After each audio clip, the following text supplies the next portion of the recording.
పుణ్యరూపుడు భగవంతుడు ఇలా అన్నాడు, నా ద్వారపాలకులైన ఈ జయ విజయులిద్దరూ భూలోకానికి పోయి అక్కడ లోభమోహాలతో కూడి రాక్షస జాతిలో జన్మిస్తారు.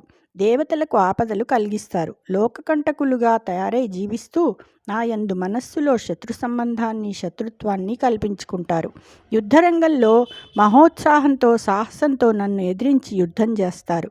తుదకు పదునైన నా చక్రాయుధంతో ఖండితులై నా సన్నిధికి చేరుతారు. అంతేగాక శత్రుత్వంతోనైనా నన్ను మనస్సులో స్మరించటం వలన, నా ఎదుట నా ముఖం చూస్తూ మరణించటం వలన వీళ్ళు పాపం లేని వారై వచ్చి నా నివాసంలో ఉంటారు. వీళ్లకు భూమి మీద మరెన్నటికీ జన్మ కలుగదు.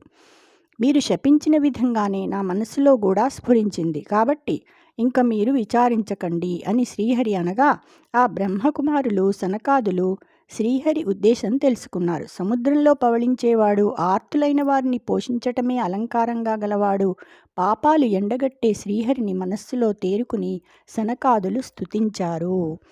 ఆ సనకాదులంత పులకాంకురముల్ననలొత్త బాష్పధారా సుభగాక్షులై మునిశరణ్యవరేణ్యునగణ్యు దేవతాగ్రేసరు దివ్యమంగళ శరీరము జారుతదీయధామమున్ భాసురలీలజూచి నవపద్మ దళాక్షునకున్ వినమ్రులై.